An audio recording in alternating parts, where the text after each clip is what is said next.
Hello and welcome everybody to another installment of Red Cape Learning. And Phil is obviously very successful on Udemy.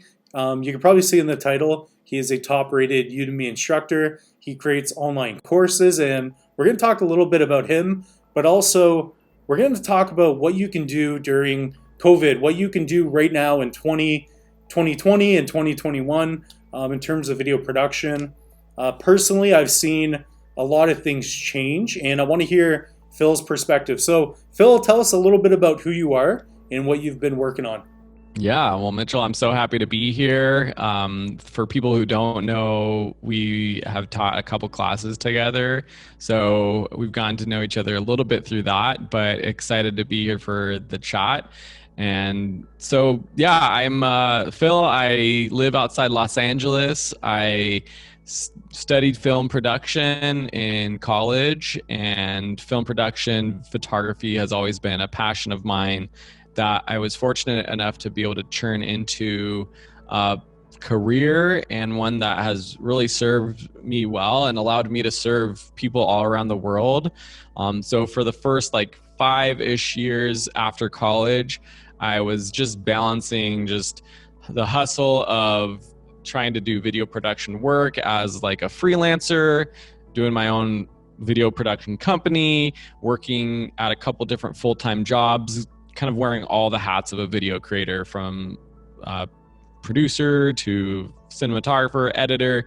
I never really honed in or specialized on one role or focused on one role. Although I will say that editing is more of what I specialize in or am an expert in. So I was kind of doing that for like 5-ish years, but at the same time, I started teaching my skills on a YouTube channel and then through Udemy courses and my courses on other platforms since 2012. And that kind of just grew, and the percentage of time that I spent doing that grew. And then the whole time I've been using my video production skills for that, which is cool. But the creative and other kind of professional film production work has kind of gone down, but it's also fluctuated. But I try to find a good balance in like being creative and being able to use those skills for passion projects. But right now, my main focus is creating great online courses and content, sharing my knowledge, and then also just partnering with instructors and others to share skills. And it's been great. I get to work full-time for myself from home, have a family, 3 kids, and get to provide for them. And during this crazy COVID time, I feel very fortunate to be able to work from home and do what I love, and can't complain about anything. Yeah, absolutely. So one of the main reasons I wanted to bring you on, not only have you reached a lot of students, but you found a way to make a business with video production. So what are some things that, or to maybe even tell me a moment that, changed your life in the sense that you were able to make a career with video production, photography. Tell me maybe a moment when you found out that you could do that online. Right out of school, I was looking for more full-time jobs at like different companies I came out of school with a ton of student loans, and I felt like I couldn't just be like the freelancer trying to make it in Hollywood and couch surfing. I felt like I did need like a more steady income, and for my like sanity, I also needed that. And that's like a difficult thing as like a creative person, to find a steady income. So I went about it like trying to look for like a video production job at like different types of companies. And the first full-time job I got out of college was at another college in their media department. And so I had like a full-time job, and they were paying me like not that good, but it was like a steady income. And I was young and had all the time in the world. I look back and I'm like, wow, like I really had all the freedom. No kids, like I had a little apartment, and so in the evenings and on the weekends, I had time to try to figure out how to make money with my skills in other ways. And one of the first and best ways that a video creator can do that is through things like wedding videography. Anywhere in the world, people are getting married, and it's a relatively simple thing to jump into, especially when you are young and in your 20s or 30s. You'll likely have a lot of friends or people in your circle who are getting married, potentially.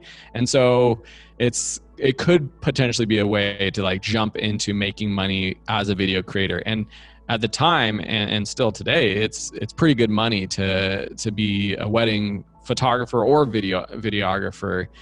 Anything in the wedding business, the prices are a little bit higher. And so that was kind of like the first time I made money just promoting myself and my skills as a business. And it just started word of mouth. My wife, who at the time was just my girlfriend, she had a coworker who had a friend getting married. And so they paid me like $150 for like a wedding with like 2 videos, like edits, like a long edit, like a minute highlight reel. And I look back and I'm like, man, that's crazy. I did that for a couple $100, but it got my foot in the door. It helped me build a portfolio that I used to get my next paid wedding. So that was cool. And then I think with online courses, it was just like I have like an entrepreneurial spirit. So I was always looking for other ways to make extra income. And I heard about udemy.com. Actually, through my full-time job, I was researching how to like make online educational videos, and Udemy popped up, and it was like this place where anybody could create a class. I was like, that is cool. Maybe I can. So I created a video editing class, put it online, and lo and behold, I put it out and it made like, I think like $12 the first month. And like from that moment, it was like magical to know that like I could create something at one time and then put it online, and people might find it and buy it. And then from there on, like there's a little bit of extra work, but it's relatively passive.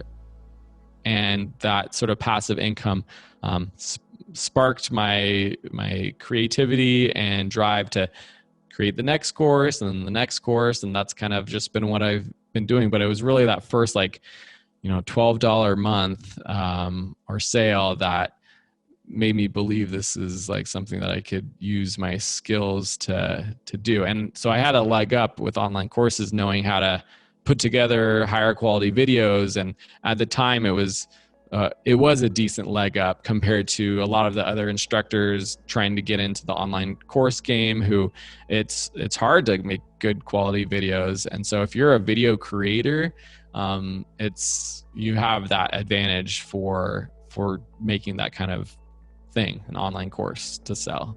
So if you don't know, maybe the subscribers watching this too, Phil, how many bestsellers have you had? Like, how many do you have right now? Because you don't just have one of them. You have many. How many courses and how many bestsellers do you have? Oh, I honestly don't know how many best-selling courses or bestseller courses I have. So for people who are just like watching this that don't know what that means, like on Udemy, they give badges for like the top rated or top selling course in different categories. And sometimes I don't know the specifics if it's like the top 3 or something. I honestly don't know, but it's a lot. And to date, I have. I'll explain this, but on Udemy it says I have 129 courses. Some of those are duplicate courses, or it's like a translated version of a course. Like my biggest best-selling course is my photography masterclass. That class we've translated to French, Spanish, Mandarin, Italian, uh, at least those. And so like different classes, I probably have like 70 to 80 different classes, but this isn't just me at this point. Most of the classes I put out are partnerships between me and other creatives because I ran out of skills to create classes on myself. And so I wanted to continue expanding my library of courses under my brand, Video School, to kind of be able to teach all kinds of creative skills. Yeah, and do you ever find that it's not only daunting, in my opinion, but when you're trying to teach filmmaking or you want to teach it, when you're filming yourself, it's kind of like a weird thing. Because I know when we created the last video production one, that course is hours and hours. And not only the information that I feel like we packed in there, but I feel like it's, filming yourself is one thing, but to be able to reach out, find somebody, make them look good on camera. Tell me about that. Have you experienced like that kind of feeling? Well, I mean, I think I have imposter syndrome still with a lot of the courses that I do. And I think the way that I guess I get over that is that I realize that at this point, a lot of people take my courses and love them. I think I also have found a knack for gearing my courses towards beginners, and always feeling like with my courses, I'm not necessarily trying to teach people like the most advanced skill ever. It's a lot of my courses are just to get people into a topic and give them a good grasp on it, whether it's photography or Adobe Photoshop or making podcasts. But I always felt like the biggest audience was beginners looking to get into a skill or learn a brand new skill, rather than like someone who's already into a topic and looking to advance those skills. So that was like kind of like a smart, I guess, financial thing I realized in the beginning, was to cater my courses to absolute beginners. But I still feel weird being on camera, and it is hard. And I think there's different people that are able to just jump on camera and do it. Like, for example, I helped my future brother-in-law create a screenwriting class that we just launched a month ago. And he has never taught an online class. He has done a little bit of like on-camera stuff, like doing like just like films that he produced with his brother, just little self-funded films. But he like jumped into it, and I like barely had to edit anything, and he was solid on camera. But on the other hand, like myself or some of the other people I work with, and I'll often be the one editing the course, like it'll take a lot of editing to get the information properly packaged into a course or a video that is easy to watch, entertaining, and hopefully not too slow for the viewer. But it's like, it's not easy to be on camera.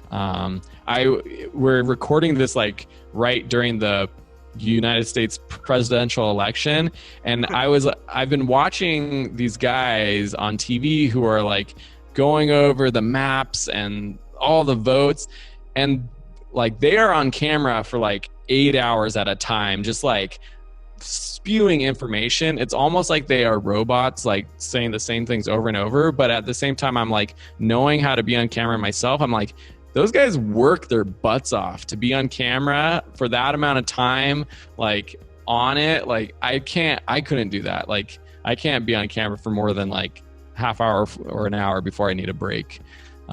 So yeah, it's not easy. It's funny you said that, because today I was driving around, and I'm currently working on one with Kevin, and then I'm working on another small video one, and I was filming for about a half hour straight, and I was like, wow, like words are coming out of my mouth, like things are good. And then after I took a break and I went back to camera, and I was like, man, like I keep messing up. I'm nervous, and I'm filming by myself. And then I was thinking about that too. I'm like, there's some people like my little brother, I'm like, they can get on camera and spiel for a half hour and then leave. And then there's other Yeah. people, it's very difficult, right? It's a skill you learn though. Like it's something that like maybe some people have the knack to just do it, but it's something you can also improve upon. And I've noticed that. I mean, I look back on my first courses and they are way worse than what I am now. But I also like, I mean, even now I can tell I talk in a different way on camera than I do like in real person if I'm just like off camera talking to my wife or before we started recording. And it's just like the instinct now to like be present, try to be a little bit more clear. And so over time, I've definitely like cut down the ums, the ers, the pauses, the mistakes. And it just takes practice though. Yeah, I do agree. I've definitely seen like the talent, but yeah, definitely. I think a lot of it is, the nerves, being able to, well, even do something like this. I would have never been able to do something like this probably even 2 years ago. So, yeah. So I want to get into the questions because I know you're a busy guy as well. And how many courses are you working on right now as well? Yeah, well, so this is a crazy year, 2020. We're doing this, and Crazy day. Crazy day. It's like the craziest. Like it's literally we're recording this when like we don't know who's going to be the president. But like this whole year has been crazy too because my wife and I were having our third baby in March, and that was like right when COVID hit the US. So actually I had done like a lot of work up until that point to prepare a bunch of courses to launch. I think our art class with Kevin came out. The video production class was coming out too. And so I had a lot of courses lined up to launch where I had almost like one course a month throughout the year. And so that was really great. But then I ran out of those courses. And right now I have a mobile photography course that I'm working on. I've got a new digital marketing class, which is kind of tied to like this moment right now where a lot of people are trying to take their business online. I have a few digital marketing and business related courses, but this one is more geared towards like just helping people. How can you take whatever business you have and turn it into an online product?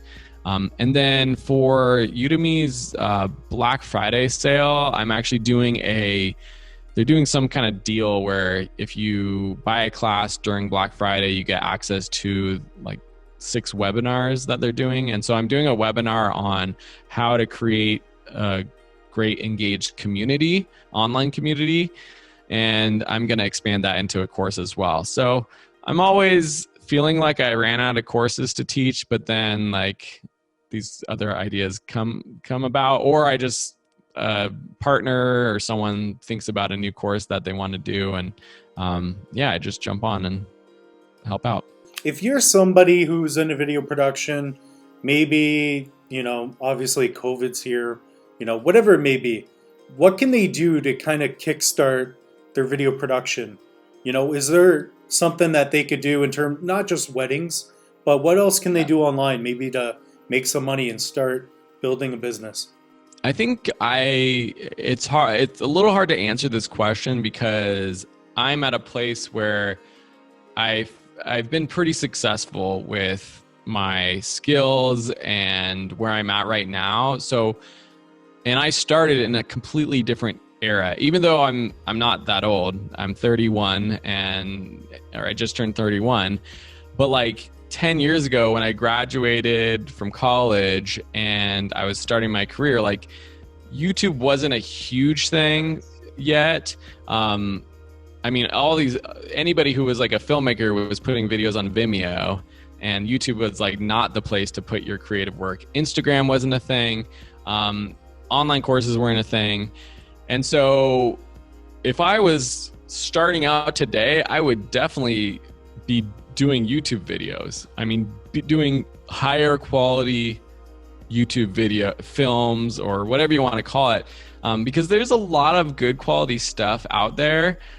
But at the same time, I still feel like there's space for people who truly care and work hard at creating like creative films. And so I would just get out there and make videos about whatever you're passionate about. Like one of the YouTubers I've started following, this guy Johnny Harris, he makes all these sort of like explainer video / documentaries where he's like talking about it's a lot of that has to do with like historical issues / geography. He's really into maps, so like he always incorporates these really cool animations and After Effects work with maps into his videos. And I could tell that he's such a good YouTuber because while he's making the videos for other people, he's really making them for himself. It's something that he like truly cares about. And if he didn't like get a ton of views, it wouldn't matter to him. And he just cares about like making a really cool video for himself. And I can tell from him, like he's gotten a lot better over the years with the quality of his work. And that's just because he has done it like for several years now and just been consistent with putting out content. So that would be like the first thing, is just make stuff. And even though it's COVID and maybe you aren't outside meeting with people, traveling, there's still ways to get outside, practice your cinematography, learn, all the skills. Maybe you are good at cinematography, but you haven't really practiced and done much with editing. Or maybe you do editing, but now's the time to learn a little bit of motion graphics and After Effects work. So kind of learning those skills is a good idea, and just practicing, putting it out there. The other thing, and I don't know if people just like don't do this, but is like get involved with your community. And this is something that like I've done in the past few months during COVID. My wife and I have like, even though it's COVID, we're not really going out. We have gotten closer with some of our neighbors and friends in our local city, San Dimas, California. So if you ever watched Bill and Ted's Excellent Adventure, it's San Dimas is where they're from, which has put us on the map kind of. But we've gotten really involved in our community. We actually, a group of us, we started a local newspaper, which is like crazy. Like, why would you start a newspaper in 2020? But part of that was what I'm doing is I'm doing videos for it. So we have an online presence as well. And so I just like reached out to businesses in town and said, hey, we're doing like stories. Can I make like a little mini documentary about your business? And of course, like any business is going to want the free publicity. And so I'm just doing this for free. I don't like need to do it to make money, but if I was aiming to make money from this, like I did like one video, and then like I had a friend who was like, hey, can you do a video for this GoFundMe account that I'm doing? And it just kind of snowballs these things if you actually get involved with like other people. So on one hand, you're like in a silo making videos for yourself on YouTube. On the other hand, you have to get involved with some kind of community, whether that's like your community in your hometown, but just like put yourself out there. Like if you haven't done this, if you're like a filmmaker and you're like, how do I start? Just go to like some of the stores or businesses in your local town that interest you and say, hey, I'm like starting out. I want to like practice my skills. Can I make a free video for you? And just do it. And that will help you like build a portfolio. And, if you're putting it, I don't know if it's something about our town that feels like it's kind of like small town, but like once like we put out the one video, it seems like other businesses and people in the town were like, wow, this is amazing. And it just is a great way to like just start out, I guess. So yeah, kind of basic stuff, but yeah. Yeah, people see it when you put out there. I think one thing you were talking about a little bit is like being resourceful. So obviously if you have the opportunity to do something, you don't have to have everything to start, right? I've had friends kind of come into the little studio I have here and they're like, you're so lucky you have this camera. But like, I have a lot of like, I probably have too much stuff. Like I have a jib crane in the corner that I haven't used in forever. But I got a jib when I was like 15. I worked all summer so I could buy camera equipment. How often do you use that thing now? I never used the jib. I used it for a short film a while ago, but then again, I've been focusing more on like the online stuff, because it's very hard at first to understand how to monetize art, right? Like video production, cinematography, like, it's hard to monetize that all the time.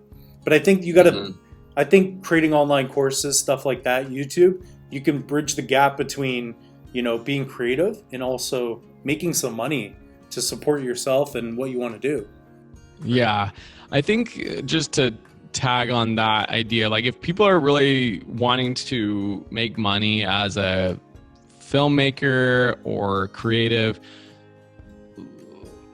it is going to be harder if you're trying to do this by yourself. I honestly think like the best thing to do is to find like friends or people, collaborators to work with. And I think the best case scenario is like, I'll just talk from my experience. Like I specialize in editing. So from out of film school, and you don't need to go to film school for this, but you should, the point is to like find people who do this kind of stuff. And so film school, it was like easy. I had a bunch of friends doing film stuff, and I specialize in editing. And I don't know, there weren't that many people that want to do editing. Maybe they think it's boring, like cinematographers, directors, that they get all like the hype. That's the cool thing to do. But it worked out good for me because all these people who were doing their own projects were like, I need an editor. And so I did get a lot of freelance work out of college that way. And since then, I've actually stayed close with a handful of people who themselves are the cinematographers, producers, directors.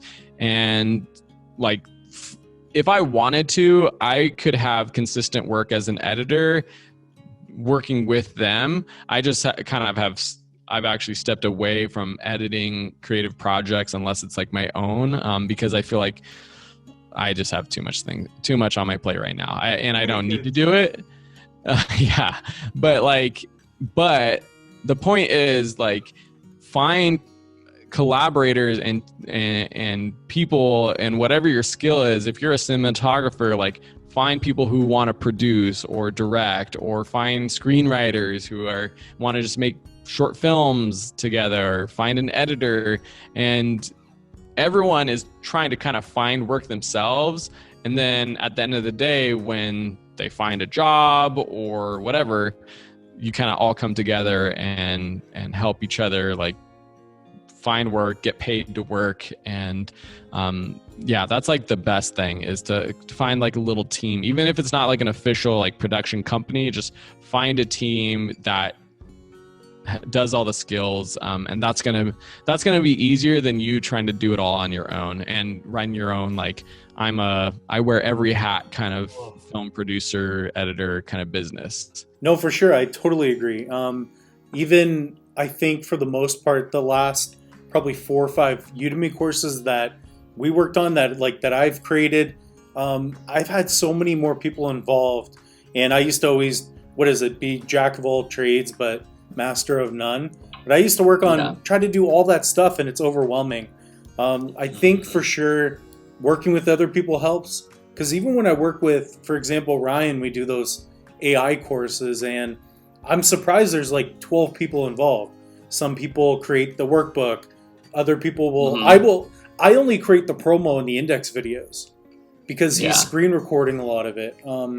Definitely I would say that's a great point. One thing I want to hit on too is that you mentioned something and I was like, wow, I feel like you went back 10 years of my life and put it in front of my face. Social media, YouTube and everything, the way things are now is completely different than it was 10 years ago. When I was getting ready at 7, so I'm 27, 10 years ago, I actually went out to the States. I played baseball out there. I went to a junior college in Colorado, and my dad was like, hey, I know you love movies, filmmaking, but what are you going to do? Like, are you going to make movies? Like, you have to, it was completely different. You couldn't just create online courses. YouTube wasn't there. it was completely different. Nobody was monetizing on YouTube then. Yeah. So when you talked about that, I thought it was interesting. Do you think most people don't even realize the opportunity that is in front of them when it comes to online and, you know, being able to make a living off of it? Oh my God. I mean, I didn't even like talk about this, but like just how many people, like every company, every brand needs online video content now. Like needs or should want to have it. So, and most of those people don't have the skills to do it, or they do it, but it doesn't make them stand out because it's just them on a webcam or on their smartphone, you know, doing selfie mode, talking to camera. So like being able to use your skills as a video creator to like just help any other brand or business or anybody. Like there is so much work for video creators now. It really is crazy. I had the same experience going to film school, like going into it thinking like the only way I'm going to be able to make money from this is if I'm an editor doing like TV shows or films. And like now it's like a crazy time during COVID where all those productions halted. And so all my friends who are in that industry doing that kind of work, like they aren't making any money right now. And I mean, that's going to end, you know, COVID, someday it'll be over and productions will start up again. And that will be a good path. But that's such a small, there's so few opportunities for video filmmakers, video creators, whatever you want to call them in that space. But yeah, you look at like the online world now, everyone needs videos. I mean, another thing that I did, which I think is a good opportunity for people, I did photos first, but speaking of elections, we had local, like it's our school board elections. I don't know if they do, it's called the same in Canada, but every city or couple cities has like a school board. And so a few friends were running for school board, and this is again just us getting involved with our community, making friends, getting connected. And I offered like, how can I help these people with their campaigns? And I offered to take headshots for their websites. And again, this was just like for free, but it's also something you could ask to charge for. Because I don't know, there's a debate in this world and space of like, should you ever do work for free? I'm a fan of doing work for free. I think you'll get paid back in the future. But I did the headshots for free. And then one of them wanted to do a video. And so I did a video for them. And again, I did it for free, but I could have charged for it. And now at this point, I have like this whole portfolio of like, here's some political videos that I did. So for the next election, I could, if I wanted to, I could pitch that to anybody that's, you know, running for anything. And actually I did, now that I think about it, I turned down someone in another city who wanted a video after they saw the video I had made, because I didn't have time. But that was just from doing like a free video for a friend. So that's like another thing. When I did that this election cycle, I guess, I thought, wow, like there's elections every year or two, like all over the place. And people running for elections in like small towns usually don't have a ton of money. So like it's a great way to like build your portfolio if you want to offer your talent for free. So I don't know how I got off on that track, but but it's just like another way to like get your foot in the door to making money with your skills. Yeah, no, I love that. Like, again, you're being extremely resourceful. You're giving, and that's like the secret to living is giving, right? Tony Robbins. Yeah. But it's true, right? If you give more, then you're going to get more as well. One thing I was going to note there as well, do you think the reason that you've had, all these courses online and you're doing pretty well for, the fact that we're in a pandemic. I found that at least with what I was doing, my weddings that I did have going on, they kind of shut down. We're very locked up here in Canada, but I'm lucky that I found Ryan, and I didn't want to do any courses with him, and I started creating Udemy courses with him. Then I'm like, oh, I could do video, do other things. Do you think it's important to have multiple streams of video things that you're working on in case one drops as well? I mean, I think it's like hindsight's 2020. So during this time, yeah, like it's totally great to have the online courses, as well as if I was doing actual production, like you said, like weddings or anything else I was working on. To me, like my online business now, it makes money in lots of different areas. So not only, just talking about the courses themselves, they are I like to call them little streams of income or creeks or whatever you want to call it. But like each course is on multiple platforms. So there in itself, like each platform can increase or decrease depending on the time. And so each course is making money on each platform. I have my own platform where I sell my online courses. I put videos out on YouTube. And so with YouTube, I make a little bit of AdSense. I've turned some of my courses into books that are on Amazon. That is another stream of income. Let's see, what else? I mean, I've basically been able to turn like the educational aspect of what I do, like putting out educational content, into a bunch of little streams of income. I think specifically with online courses, I've always wondered what would happen during a major economic downturn. Because I started this after 2008, so I never saw that yet with my business. And I always wondered, like, oh man, like online courses might be like the first thing people stop buying if they don't have extra income. But I think now this isn't the economic downturn for COVID hasn't been as bad as like the recession in 2008, 2009. But initially there was a huge drop. I think everyone kind of tightened their belts. But we had some of the greatest months income-wise as online course creators. And that's because people turned to online courses for upping their skills because they were stuck at home. They wanted something to do.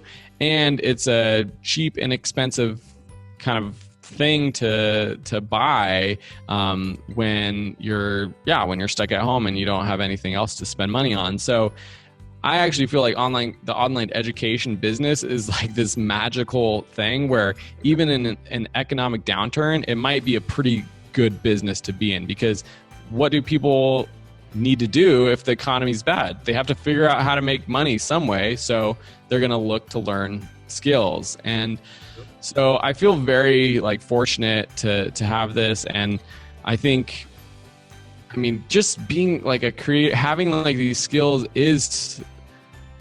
we really are in like the golden age of like video, being able to jump into video creation and make money from it. Because like we talked about, everyone needs online video content. So I feel like there's so many ways to make money from it, and having different streams of income is always a good idea. I mean, of course, right?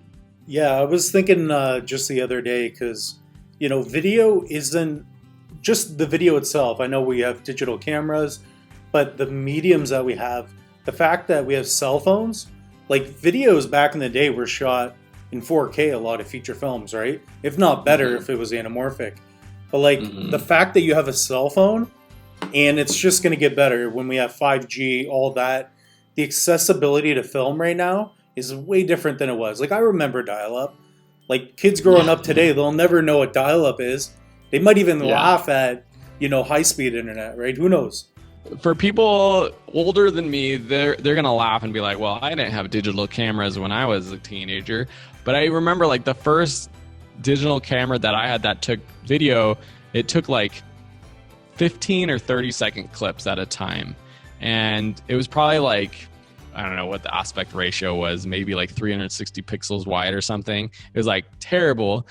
But that's how I got started making like little music video montages by filming little 15-second clips here and there. And so now you think like, yeah, you pull out your smartphone and you can film 4K, 8K video now. Yeah, I think people get caught up. And you could show it quick too. Yeah. Oh yeah. You could edit on your phone. You could, you know, live stream or whatever, live stream to the entire world.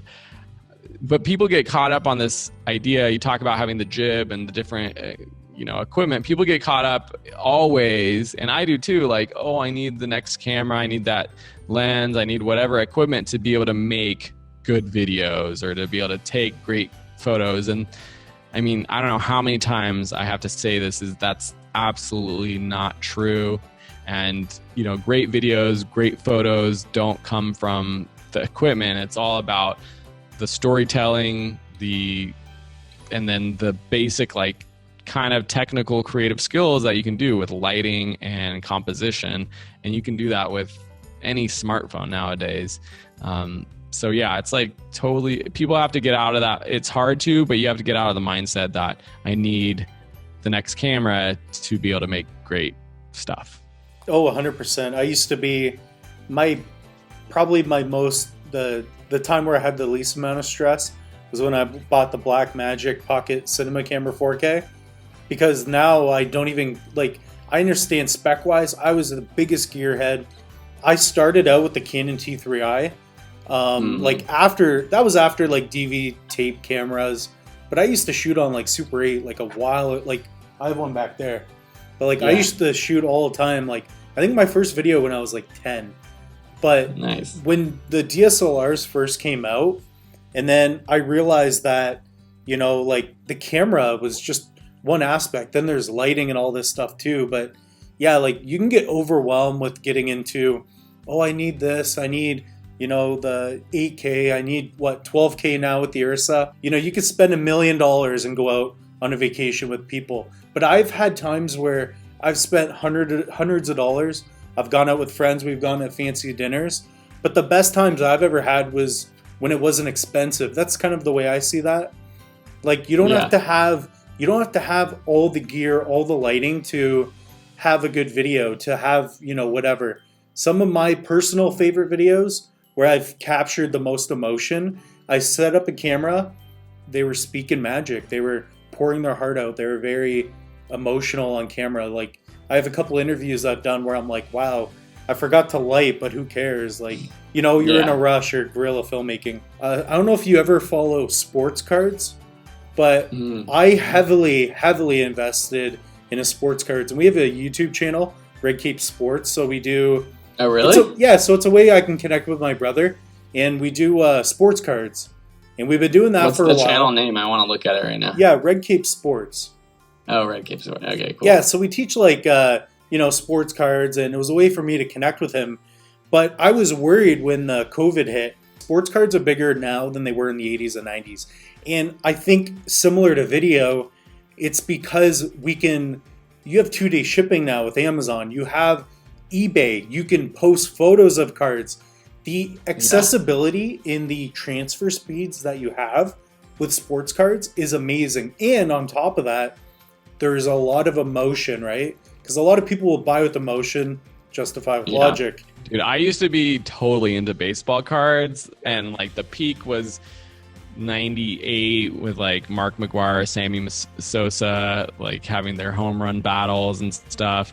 And like I'm a Angels fan, so going to the stadium, trying to get autographs and stuff, and going to like convention centers where people would have there'd be like hundreds of people with all their like stands and their cards out.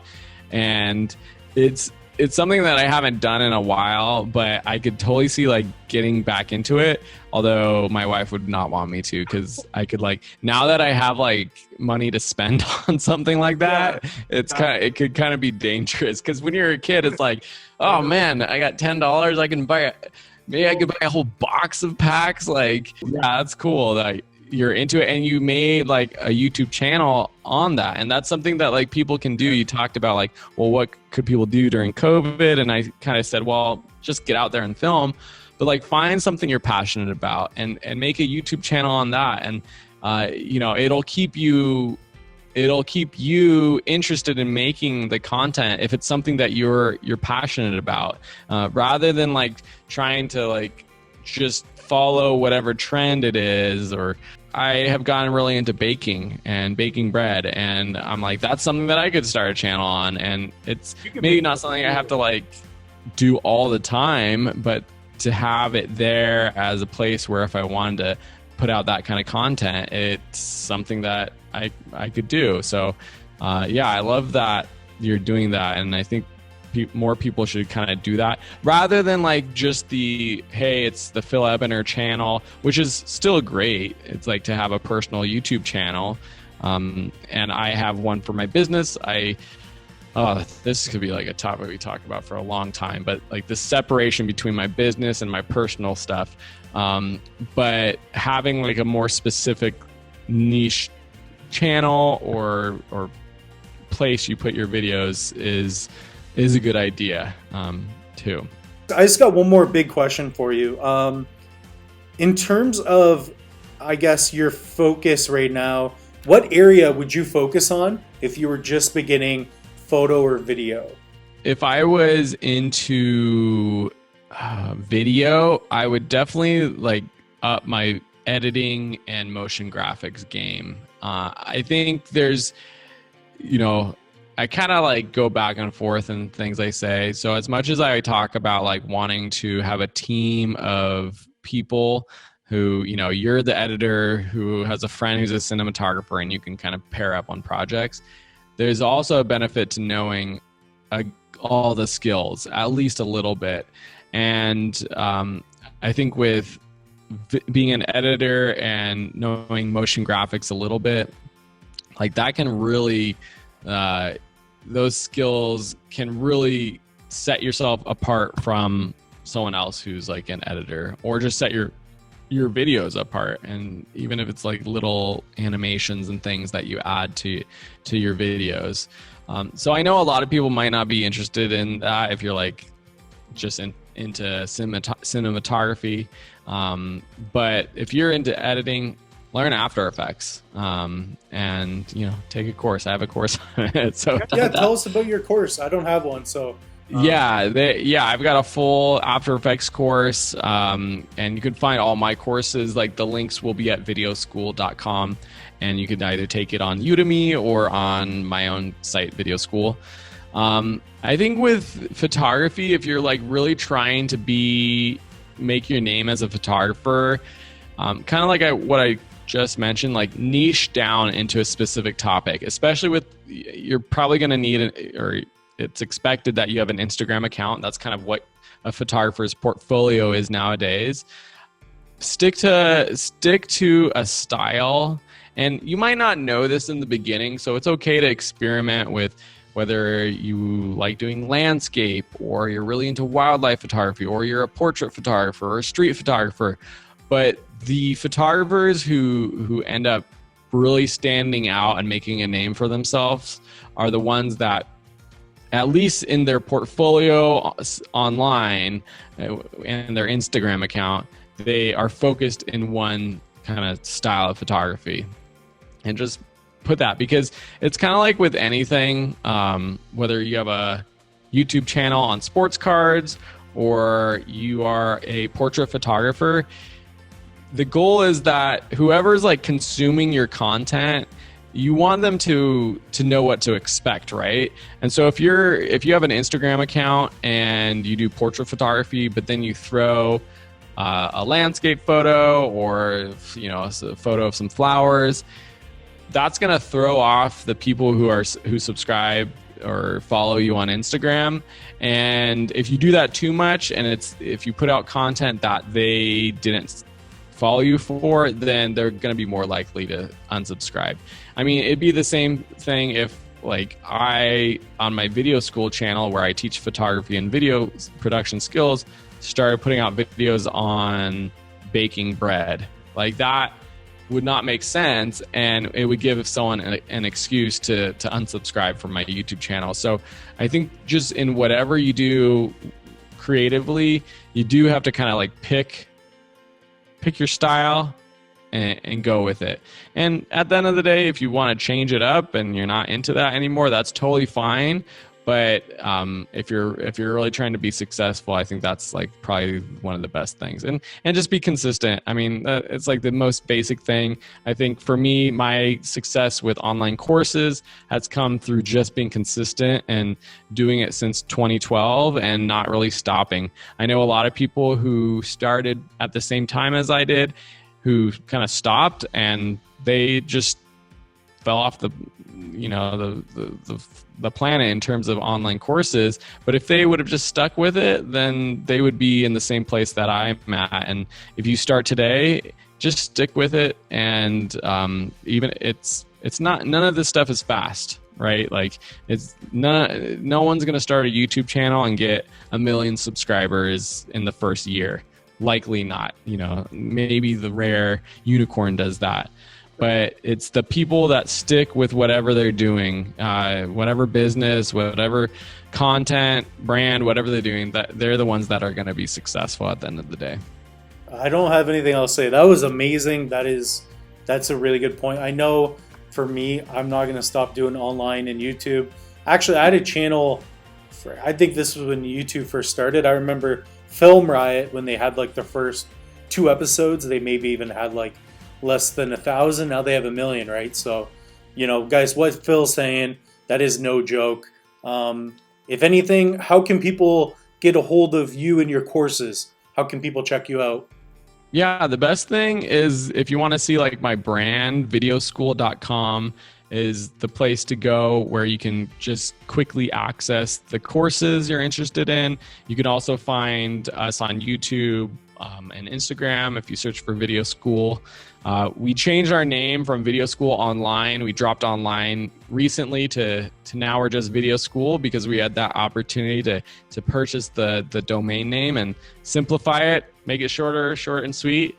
But yeah, I think it's something that I think it's I noticed cooler. it. I thought it looked good. Yeah, thanks. But if you want to like follow me just personally, you can find me at Phil Ebiner on Instagram.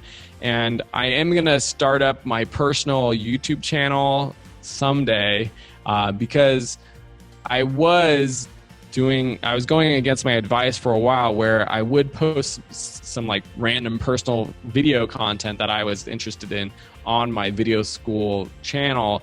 But I want to separate it and I want to be able to like put out more creative videos about whatever I want to put them out on YouTube. So in the future, you'll be able to find me under Phil Ebiner. Perfect. So that's all we have for this episode of Red Keep Learning. Thank you so much, Phil. That insight is incredible. I guess my main takeaway from that too is you should really listen to what Phil's saying. He knows what he's talking about. I mean, just check out his website, check out his Udemy page. And of course, we're going to be putting in a lot of information during the video. So that's all we have. We'll see you guys in the next episode.